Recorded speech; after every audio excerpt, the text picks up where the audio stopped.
Hello बच्चों, कैसे हैं आप लोग। आशा करता हूं आप सभी स्वस्थ होंगे, मस्त होंगे और पढ़ाई में कंप्लीटली व्यस्त होंगे। मैं रत्नाकर सिंह आप सभी का स्वागत करता हूं एक बार फिर से आपके अपने YouTube channel Aryan education foundation में।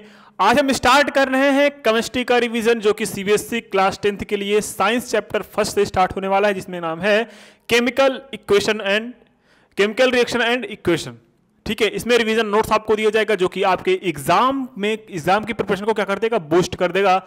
अगर आपने कंप्लीटली ये नोट्स पढ़ लिया या फिर मेरी ये वीडियोस लगातार देखते चले गए तो आपका फुल चैप्टर रिवाइज भी हो जाएगा। अगर किसी ने कॉन्सेप्ट मिस किया होगा, एक एक कॉन्सेप्ट को मैं इस वीडियो में कवर करूंगा, तो आपको घबराने की जरूरत नहीं है। जिन बच्चों को टेंशन थी कि हमारा साइंस का चैप्टर कैसे होगा, हमारा साइंस कंप्लीट कैसे होगा, तो मैं उनके लिए लेके आया हूं क्या, ये एक नया सीरीज जिसमें हम कराएंगे कंप्लीट केमिस्ट्री का रिवीजन। फिजिक्स का रिवीजन स्टार्ट हो गया है, इलेक्ट्रिसिटी वाले चैप्टर जो बच्चे वो नहीं देखे हैं जाके पहले वो देख के आए।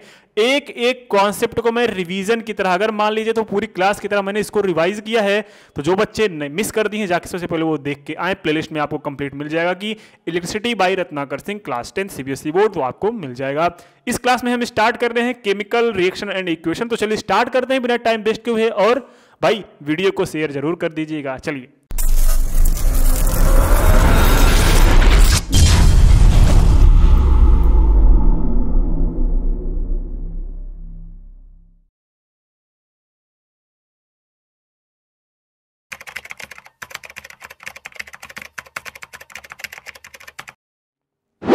सबसे पहले देखने की कोशिश करते हैं what is the chemical equation या फिर केमिकल रिएक्शन होता क्या है। सबसे पहले पढ़ते हैं, फिर समझने की कोशिश करते हैं कि what is the chemical reaction. Chemical reaction occurs when, chemical reaction होता है जब वन आर मोर रिएक्टेंट्स, जब एक या एक से ज्यादा रिएक्टेंट्स, ये रिएक्टेंट्स क्या है इसके आगे हम डिस्कस करेंगे। यहां पे अंडरलाइन करिए चलिएगा कि reactants are change into one or more products, मतलब एक रिएक्टेंट या फिर एक से ज्यादा रिएक्टेंट चेंज हो रहे हैं एक प्रोडक्ट में, या फिर एक से ज्यादा भी प्रोडक्ट बन सकते हैं।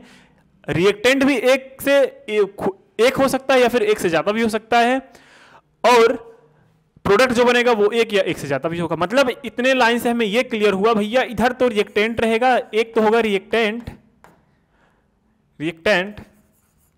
ठीक है, फिर होगा केमिकल रिएक्शन, फिर क्या होगा, कोई भी केमिकल रिएक्शन होगा, ये हमें पता नहीं। केमिकल रिएक्शन ये पूरा एक ऑपरेशन हुआ, जब रिएक्टेंट इस मशीन के अंदर जाएगा तो यहां से एक प्रोडक्ट निकालेगा। क्या निकालेगा? प्रोडक्ट। और ये प्रोडक्ट कितना हो सकता है, ये एक हो सकता है और मोर देन वन भी हो सकता है। तो मैंने क्या बोला, मैंने ये बोला जो केमिकल रिएक्शन है वो एक मशीन की तरह काम करेगी, जिसमें हम कोई भी रिएक्टेंट डालेंगे तो उसमें से क्या निकलेगा, प्रोडक्ट निकलेगा। अब मशीन्स के अंदर बहुत ज्यादा प्रोसेस की जाती है, आपको पता है सर, मशीन्स के अंदर बहुत ज्यादा प्रोसेस होते हैं, तो वो प्रोसेस का नाम दे दिया जाता है आपके केमिकल रिएक्शन में। जैसे होता है डिस्प्लेसमेंट रिएक्शन, ये सब वगैरह, कॉम्बिनेशन रिएक्शन, इस टाइप के बारे में, ये सब आपका प्रोसेस है रिएक्शंस का। ठीक है, तो हर एक मशीन अलग अलग होती है, हर एक मशीन की प्रॉपर्टी अलग अलग होती है। तो हमने बस इतना जानना है कि जो रिएक्टेंट होता है वो एक मशीन में जाएगा, जो केमिकल रिएक्शन कराएगा, वहां से प्रोडक्ट निकलेगा। प्रोडक्ट एक टाइप का निकल सकता है, बहुत सारे निकल सकते हैं। ये रिएक्टेंट जाएगा, एक रिएक्टेंट भी डाल सकते हो, कई टाइप के रिएक्टेंट डाल सकते हो, मतलब एक या एक से ज्यादा भी reactant, one or more than one reactant, और प्रोडक्ट भी निकल सकता है, एक प्रोडक्ट निकल सकता है, या फिर one or more than one product भी निकल सकता है। इतना बात क्लियर आप बोलोगे। हाँ सर, कोई एग्जांपल देखते हैं कि फिजिकल एंड केमिकल चेंजेस में क्या चेंजेस हो सकते हैं। सबसे पहले देखते हैं केमिकल चेंज का एग्जांपल। देखो, आप एक एक्सपेरिमेंट करिएगा कि one or more new substance with the new physical and chemical properties are formed. Chemical changes में क्या होते हैं, one or more new substance with in few physical and chemical properties are formed. Chemical change उस change को बोला जाता है कि जब कोई भी प्रोडक्ट बन रहा है, जो रिएक्टेंट रहा होगा इस टाइम, जो इस कोई भी चीज रही होगी, जो रिएक्टेंट बोला जाएगा, उसका प्रोडक्ट, उसका केमिकल प्रॉपर्टीज अलग है, फिजिकल प्रॉपर्टीज अलग है। इस मशीन में जाने के बाद इसका जो प्रोडक्ट आया उसका फिजिकल प्रॉपर्टीज और केमिकल प्रॉपर्टीज दोनों चेंज हो जाए, तभी बोलेंगे वो केमिकल चेंज है, अदरवाइज वो केमिकल चेंज नहीं है। अगर यहां पे और लगा होता, एंड की जगह अगर यहां पे और लगा होता, तो हम बोल देते या तो भाई फिजिकल चेंज हो जाए या तो केमिकल चेंज हो जाए, कोई भी अगर चेंज हो जाए तो अपना क्या होएगा, अपना जो केमिकल रिएक्शन या फिर केमिकल चेंजेस बोला जाएगा। लेकिन केमिकल चेंज उसे बोला जाएगा जब किसी प्रोडक्ट में उसके फिजिकल चेंज और केमिकल चेंज दोनों में प्रॉपर्टीज फॉर्म हो। कब? रिएक्टेंट के अपेक्षा, रिएक्टेंट के थ्रू, रिएक्टेंट के कंपैरिजन में प्रोडक्ट का जो प्रॉपर्टी हो, केमिकल एंड फिजिकल प्रॉपर्टीज दोनों चेंज होना चाहिए। किसके रिस्पेक्ट में? रिएक्टेंट के रिस्पेक्ट में। इतना बात समझ में आई कि नहीं आई?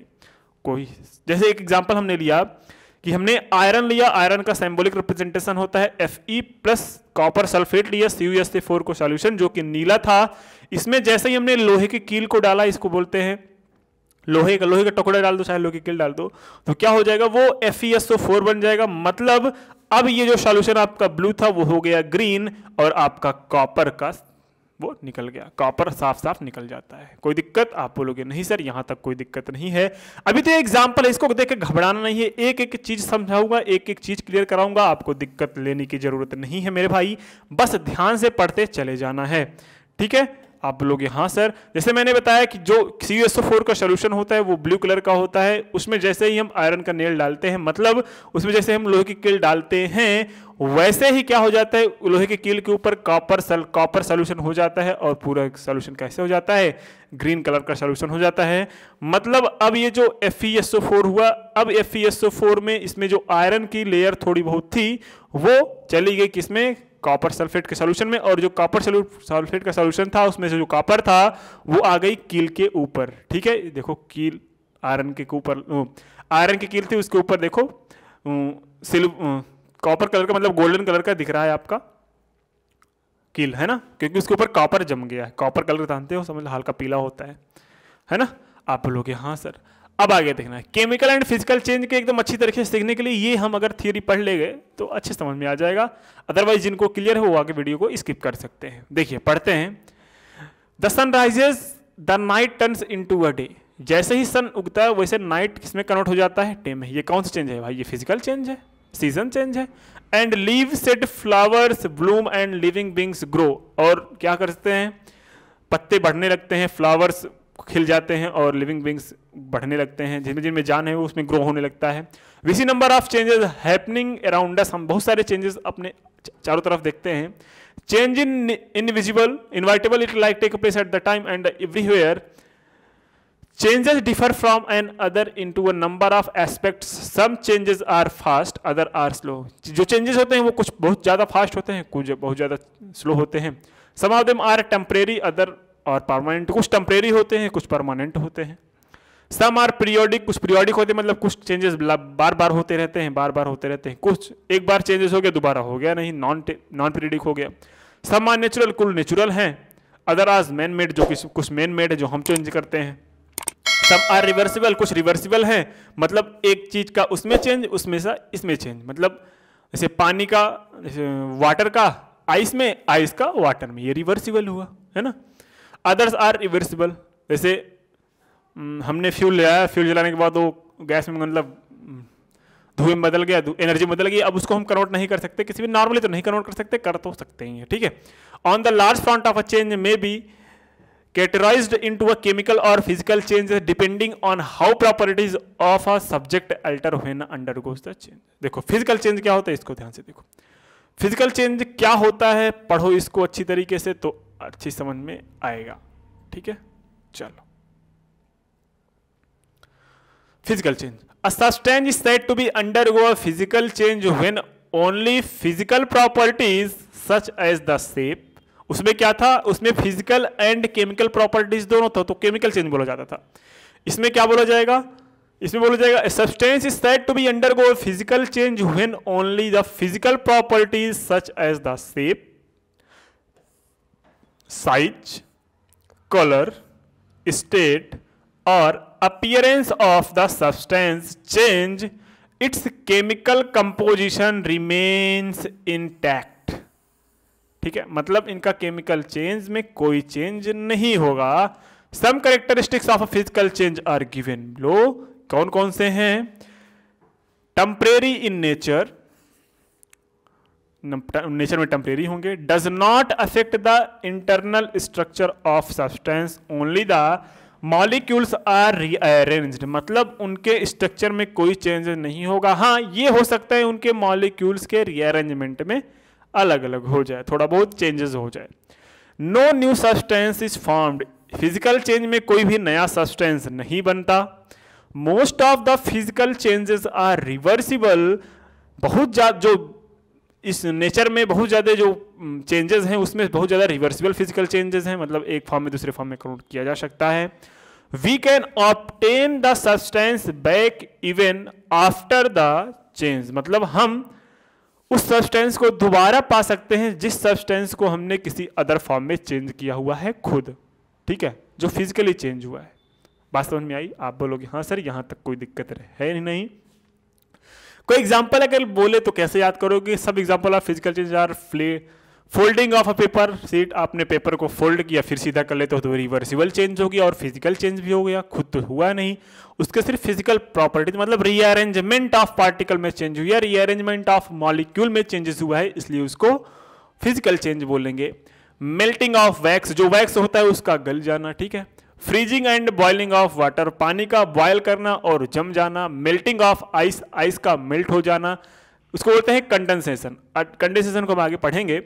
Vaporise magnetising compass needle, dissolving sugar in water, ये सब क्या है? पानी, चीनी का पानी में घुल जाना। देखो इसमें मॉलिक्यूल्स का रीअरेंजमेंट हो गया लेकिन चीनी का जो शेप था वो नहीं चेंज होगा, उसका अगर स्ट्रक्चर देखोगे केमिकल वो नहीं चेंज होएगा, ठीक है, सिर्फ फिजिकल प्रॉपर्टी चेंज हो क्योंकि उसके मॉलिक्यूल्स का रीअरेंजमेंट चेंज हो गया बस। What is a condensation? मैंने यहाँ पे देखो कंडेंसेशन को अलग लाइन अलग कलर में लिखा है, तो कंडेंसेशन को हम डिफाइन कर लेते हैं। कंडेंसेशन होता क्या है, ध्यान से देख लो। Condensation is the process by which water vapour in the air is changed into liquid water, मतलब कोई भी चीज अगर वेपराइज फॉर्म में है, अगर वो लिक्विड फॉर्म में बदल जा रही है तो उसको बोलते हैं कंडेंसेशन। क्या बोलते हैं? कंडेंसेशन। जिन बच्चों को अगर इसमें दिक्कत हो तो वो याद कर सकते हैं कंडेंसेशन। एक्चुअल में ये 9th का चैप्टर है, आपको आना चाहिए, अगर नहीं आ रहे तो कोई बात नहीं, आप क्या कर सकते हैं, इसको पढ़ सकते हैं।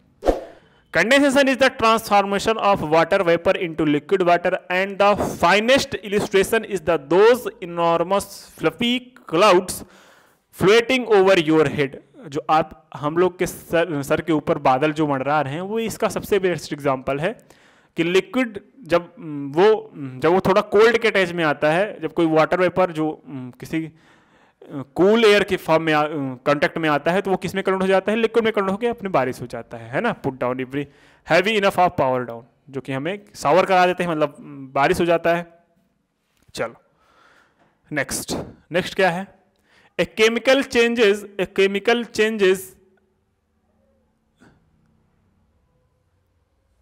भाई फिर केमिकल के चेंज को एक बार फिर देखते हैं, ठीक है। Chemical changes. A substance is said to be undergo a chemical change when the chemical properties of a substance alter. As a result, there is either formation or breaking of atomic bond and the molecular level. उसमें ये effect ही नहीं हो रहा था, किसमें sir? Physical change में। Atomic bonds मतलब chemical changes, मतलब केमिकल उसके स्ट्रक्चर में कोई चेंज नहीं हो रहा था फिजिकल चेंज में। लेकिन जो केमिकल चेंज होगा उसमें उसके स्ट्रक्चर में भी चेंजेस होंगे, तो वही होता है केमिकल चेंज। जब हम किसी सब्सटेंस को, सपोज दैट कोई भी सब्सटेंस है, कोई भी रिएक्टेंट है, उसको हम प्रोडक्ट के फॉर्म में बनाए, तो जो प्रोडक्ट होगा वो रिएक्टेंट में केमिकल प्रॉपर्टीज सेम हो, चेंज बोली जाएगी। कब? जब उसके स्ट्रक्चर में भी चेंज हो जाए, ठीक है, बिहेवियर में भी चेंज हो जाए, फिजिकल और केमिकल दोनों चेंज हो। ये नहीं कि सिर्फ केमिकल चेंज है, फिजिकल और केमिकल दोनों चेंज है तो उसको बोलते हैं केमिकल चेंज है, ठीक है। जैसे परमानेंट इन नेचर, ये नेचर में परमानेंट होंगे जो केमिकल चेंज होंगे। Since the original composition of the substance change one or more new substance, एक कंपोजिशन कई ना कई वन से एक से ज्यादा भी फॉर्म में चेंज हो सकते हैं। फॉर्म ऑफ एनर्जी का फॉर्म हो सकता है, सच एज द हीट हुआ, लाइट और इलेक्ट्रिसिटी मे बी इमिटेटेड और ऑब्जर्व। ये क्या कर सकते हैं? लाइट को इमिट भी कर सकते हैं, लाइट को ऑब्जर्व भी कर सकते हैं। A chemical change is generally irreversible, ये इरिवर्सिबल होते हैं, जनरली रिवर्सिबल नहीं होते। At least it can not be reversed by simple physical means, मतलब इसका कहने का मतलब ये कि इसको सिंपल फॉर्म द्वारा, सिंपल फॉर्म की वजह से, सिंपल फॉर्म के मेथड से, सिंपल फिजिकल फॉर्म की वजह से इसको हम बहुत आसानी से रिवर्सिबल नहीं बना सकते। रिवर्सिबल बना सकते हैं लेकिन बहुत मेहनत करना पड़ेगा हमको इसको रिवर्सिबल बनाने के लिए।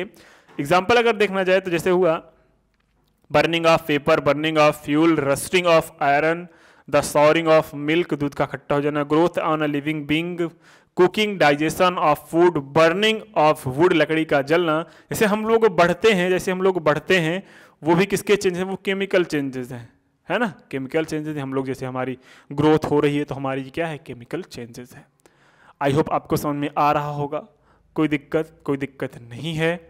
चलो, observation that help determine the chemical reaction. हमें कुछ ऑब्जर्वेशन देखना चाहिए जो क्या करना चाहिए, जो आपको केमिकल रिएक्शन समझने में आपकी हेल्प बहुत ज़्यादा करेगा। क्योंकि देखो स्कूल में क्या किया जाता है, क्लास में क्या किया जाता है, छोटे छोटे टर्म को नहीं क्लियर किया जाता। अगर आप लोग ये छोटे छोटे टर्म क्लियर कर लेंगे ना, तो आप जो डिफिनेशन होते हैं उसको खुद पेन पेपर लेके एक लाइन लिख सकते हैं, मतलब अच्छी डिफिनेशन, वो भी बुकिश नहीं। बुकिश मत बनो भाई, अपने आप से कुछ करना सीखो, नया इनोवेशन, है ना। तो अगर आप कॉन्सेप्ट के सीखे रहोगे तो वहाँ पे आपको दिक्कत नहीं होगी। आपको चाहे जो क्वेश्चन चाहे जहाँ से दे दे आप कर लेके चले जाओगे। और केमिस्ट्री एक ऐसा चैप्टर है, अगर रेगुलर नहीं पढ़ोगे तो भूल जाओगे। तो इससे अच्छा उसको कॉन्सेप्ट का पढ़ो, है ना। अगर कॉन्सेप्ट सीख ले गए तो आप खुद लैंग्वेज बना के लिख के चले जाओगे, ये मेरी गारंटी है। तो चलिए क्या दिखाया है देखते हैं। A chemical reaction can be determine with the help of any of the following observation. किसी भी केमिकल रिएक्शन को डिटरमाइन किया जो फॉलोइंग ऑब्जर्वेशन, उसके इवोल्यूशन ऑफ गैस, गैस का बनना, ये भी chemical changes. Change in temperature, अगर उसके बॉडी में उसके टेम्परेचर चेंज हो रहा है वो भी क्या है, केमिकल चेंजेस हैं। Formation of a precipitate, precipitate कहीं पे भी बन रहा है समझ लो वो केमिकल रिएक्शन है। मतलब सॉलिड लिक्विड से सॉलिड बन रहा है, लिक्विड से सॉलिड या फिर गैस से सॉलिड बन रहा है तो मतलब वो प्रेसिपिटेट बन रहा है। चेंज इन कलर, किसी भी ऑब्जेक्ट के कलर में चेंज हो रहा है तो समझ लो क्या है, वो केमिकल चेंज है। चेंज ऑफ स्टेट, अगर स्टेट के चेंज में हो रहा है तो समझ लो क्या है, वो केमिकल चेंज है। बात समझ में आई कि नहीं आई, आपको आ गया होगा। केमिकल रिएक्शन अब समझते हैं क्या होता है chemical reaction. Chemical reaction are chemical reaction in which the reactants transformed in a products by making a breaking bonds or both between different atoms. different atoms के बीच में atoms के बॉन्ड को तोड़ने पे एक नया प्रोडक्ट बन जाता है, वही जो होता है केमिकल रिएक्शन। बॉन्ड से तो आप लोग इंट्रोड्यूस होंगे क्लास 9th में जो बॉन्ड का कॉन्सेप्ट है वो आपको अच्छी तरीके से पढ़ाई है, मॉलिक्यूलर स्ट्रक्चर या एटॉमिक स्ट्रक्चर वाले चैप्टर में। तो वहां से आपने सीखा होगा कि जो कोई भी पार्टिकल होते हैं वो बॉन्ड के थ्रू उसके पार्टिकल क्या होते हैं, आपस में अटैच होते हैं।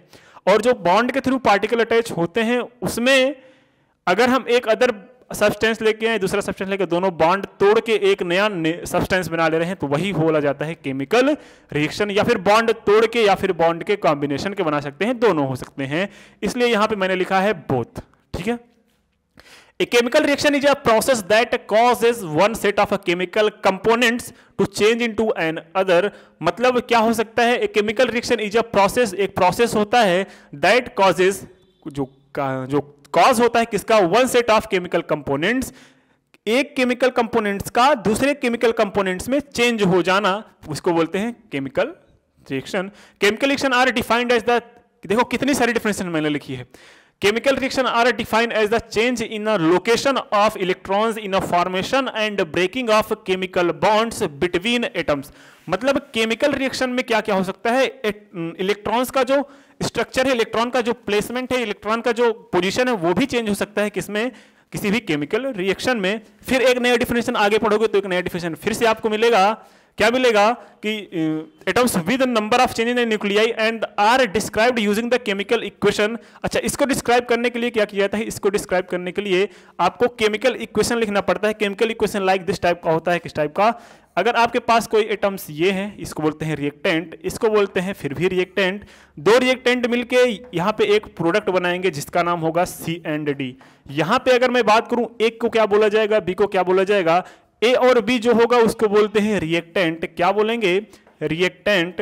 और यहाँ पे जो सी और डी है उसको बोलते हैं प्रोडक्ट, क्या बोलते हैं, प्रोडक्ट। ठीक है। और ये जो एरो है ये बताता है कि इरिवर्सिबल है, मतलब केमिकल जो रिएक्शन हो रहा है वो इस फॉर्म से इस फॉर्म में हो रहा है। अगर मैं यहाँ पे ऐसे सिंबलिक रिप्रेजेंटेशन कर देता कि आधा एरो उधर जाता, आधा एरो इधर आता, तो इसका मतलब क्या हो जाता है? इसका मतलब ये हो जाता है कि ये रिवर्सिबल है, मतलब इस फॉर्म से इस फॉर्म में जा रहा है, तो हम इस फॉर्म को इस फॉर्म में भी कन्वर्ट कर सकते हैं। लेकिन मैंने ऐसा नहीं किया।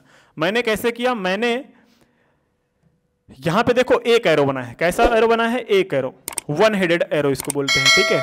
यहां पे क्या किया है, मतलब जो रिएक्शन होगा वो एक ही डायरेक्शन में हो रहा है। ए प्लस बी यहाँ पे रिएक्टेंट है, मतलब एक रिएक्टेंट ये हुआ, एक रिएक्टेंट ये हुआ, दो प्रोडक्ट बने, एक प्रोडक्ट ये हुआ, एक प्रोडक्ट ये हुआ। आप बोलोगे सर क्या दो ही रिएक्टेंट हो सकते हैं? बिल्कुल नहीं, आपके रिएक्टेंट एक भी हो सकते हैं, लेकिन हाँ ये नहीं बोल सकते रिएक्टेंट हो गए नहीं, क्योंकि भाई किसी मशीन में अगर तुम रिएक्टेंट डालोगे नहीं तो प्रोडक्ट कहां से देगा, है ना। उसको क्या बोलते हैं, किसी फैक्ट्री में रॉ मटेरियल डालोगे नहीं तो प्रोडक्ट कैसे बनेगा। तो मशीन से केमिकल रिएक्शन लाइक अ मशीन, अगर उसमें से कोई भी आप रॉ मटेरियल नहीं डालोगे तो उसमें क्या नहीं निकलेगा, प्रोडक्ट नहीं निकलेगा। तो रॉ मटेरियल के अंदर यहाँ पे कौन जाता है? यहाँ पे जाता है रिएक्टेंट। रिएक्टेंट कुछ भी हो सकता है, कम से कम एक रिएक्टेंट हो सकता है। मिलाने के तुम चाहो 1000 रिएक्टेंट मिला लो, लेकिन कम से कम मिनिमम एक होना कंपलसरी है, तभी केमिकल रिएक्शन होगा, अदरवाइज नहीं होगा, ठीक है। तो इस वीडियोस में आपको केमिकल रिएक्शन जो होगा वो अच्छी तरीके से समझ में आएगा। टाइप्स ऑफ केमिकल रिएक्शन क्या होता है इसको देख लेते हैं, उसके बाद एक एक टाइप को एक एक सिंगल वीडियोस में हम डिस्कस करते चले जाएंगे। आज की इस वीडियो में हमने केमिकल रिएक्शन को देख लिया है, अब इसके टाइप को पढ़ते हैं।